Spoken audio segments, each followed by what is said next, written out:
Where you at? Where you at? All my damage, but they pretty bad. Like I take an entrance. You really crying. They ain't here for mine. I say really real. Got money on my mind. I say really real. Black guys, everybody. Like I've been balling 'cause I'm really balling. All right. I'm not really balling.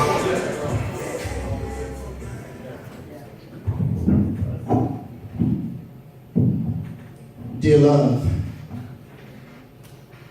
I was thinking about you, so I felt compelled to write you. Lately you've been straying away, but all I want you to do is stay. Don't be afraid, boo, because see, black ice ain't gonna bite you. Now I'm just trying to get to know what I don't know, and I'm trying to get you to show what it is that you don't show.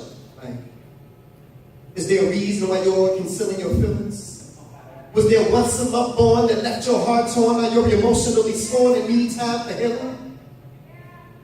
But see, baby, I'm feeling you, but I wish you no hurt, harm, or danger. And I understand that it's easier to direct your anger towards some of these strangers, and that's why I offer my friendship. And if that works, then we can work on something more closer than kinship. And see, baby, I'm looking for a love that black ice can build a fortress around. A barricade so strong that Fort Knox. So tight that no one will ever come between. Our love is so safe that only you will have the combination to its locks.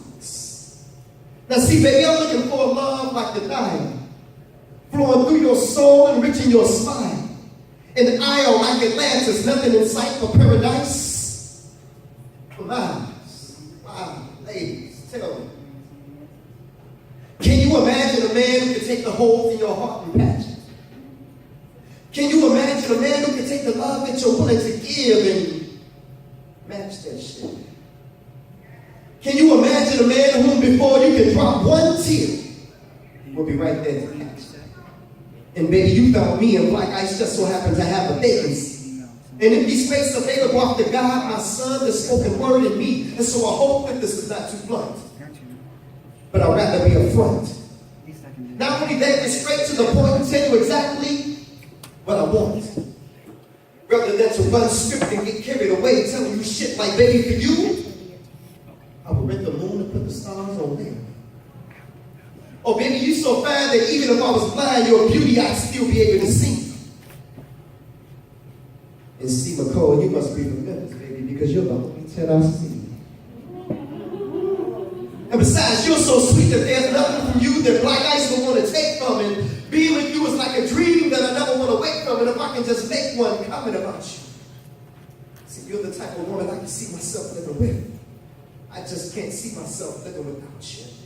So I extend my hands, and this letter was written from your biggest fan. And if you could find me somewhere in the midst of your future plans, and if what you're looking for in your life is a damn good man, then baby, here I stand.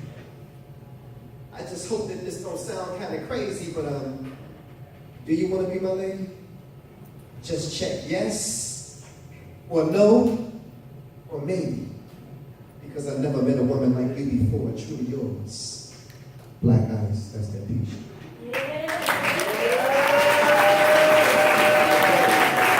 Y'all so quiet on that one right there. Yeah, ladies, y'all all right? Boom, boom, boom. Listen, I want to get this off my chest. It was a very rough week last week. For those of you who keep in tune with Chicago news, you know we have a violence problem in Chicago. We had 64 people killed in Chicago in the month of May. There were 71 people in the month of June. And we're about to surpass that for the month of July. So Tuesday, found out that a 6-year-old was shot in the stomach in Chicago. I do interviews every week, like on Fox News, on Channel 7, speaking out on behalf of just the community, asking everyone to stop the violence. Well, when I went to do the interview on Tuesday, it was at Comer's Children's Memorial Hospital on the University of Chicago campus. Just so happened to be the same place where my son died. At 15 years old, my son died from a form of cancer called osteosarcoma. And his birthday was July the 22nd, this Friday that just passed. I would have been 23. So, although I get up here and I entertain and I tell you all about my story and I make you all feel good, don't mean that it ain't something going on in the inside. So, can I release this tonight, please?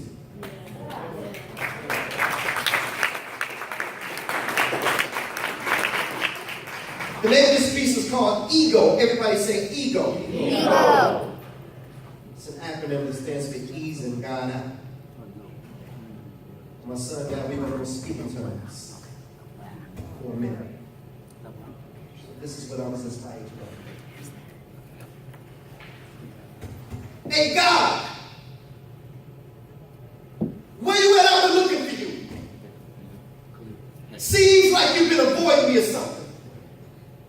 And I've been searching for you for years with no answer, just anticipation. And I've been going through this transformation, but every time I call you, God,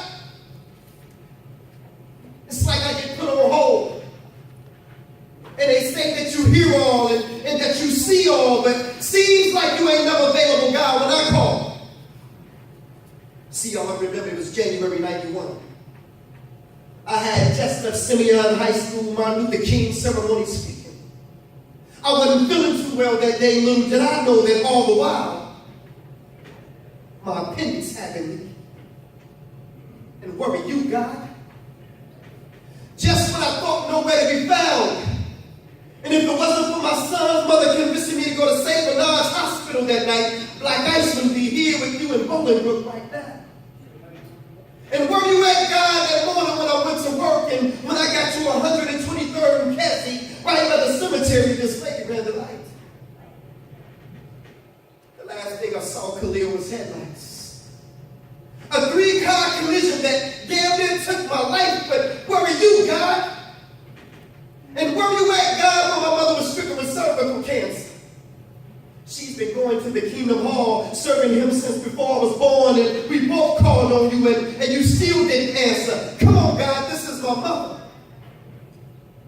Tell me, is this how you treat all your sons and your daughters? And where you at, God, that day my son died? I sat there at the University of Chicago and I watched him come back twice. You could have intervened. You could have saved his life, but where are you, God? And where you at, God, when... Okay, my son, I've heard enough. Now I know that times for you have been rough, but son, where's your pen? Seems like you only seek my face when you need me. For I am a full-time God, my son. Do you really believe in me? Well, if so, then you would know that I am the creator of the universe. All that you see from the highest heights of heaven to what you have discovered beneath the earth. See, I am the God of Abraham, Isaac, and Jacob. I am the God of Moses, Lot, and David. I am the one who made Solomon wise. I put Noah in the ark before the waters could rise. I gave Samson the strength to destroy the Philistines with no eyes. I am that smooth stone that David slung that smote Goliath in the head. The cracks that covered the walls of Jericho. The same one that rose Lazarus from the dead. I am the blood of the lamb on the doorpost that kept the children of Israel safe from harm. Even the staff of Moses' right arm. And I gave the power to split the Red Sea in half. Shall I go on? I said, please forgive me, Father. He said, no, son. I already have. But see, like Jonah, you've been running from your mission. I've been trying to reach you and speak to you for years, but your ego just wouldn't let you listen. When your appendix spread and poison through your body, I was the voice that spake to your son's mother warning you, and do you remember what you promised me, my son? Yes, Lord, I do. I promise you that if you allow me to make it through, that I will turn my life over to you. And what did you do? You continued to play. So I spoke to you again in the form of a 3-car collision, but I allowed you to walk away that day. And have you ever asked yourself the question why the accident was by a gravesite? I was showing you that the road that you were traveling on ended at the cemetery if you didn't change your life. But you still didn't listen. And as for your mother's cervical cancer, I am the reason why your mother's cancer is in remission. And I know your son's gone. But his body was sick, so I relieved him of his pain and I called him home. And yet and still I stayed by your side. All those moments that you felt alone, yet you still rejected my truth. If you only could have put your ego to the side and listened to all those whom I sent to you. Lord, you mean to tell me what all the while I was waiting to hear from you? You were sending me messages through all those whom I rejected. Yes, my son, this is true.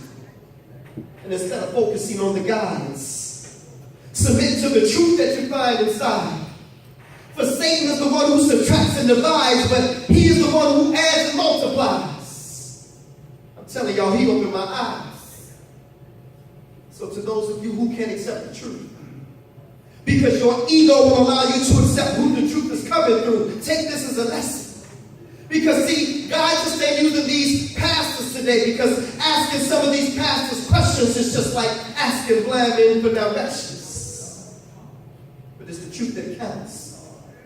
And see, family, in this case, my ego just wasn't my ego, but my ego was easing God out. Thank you.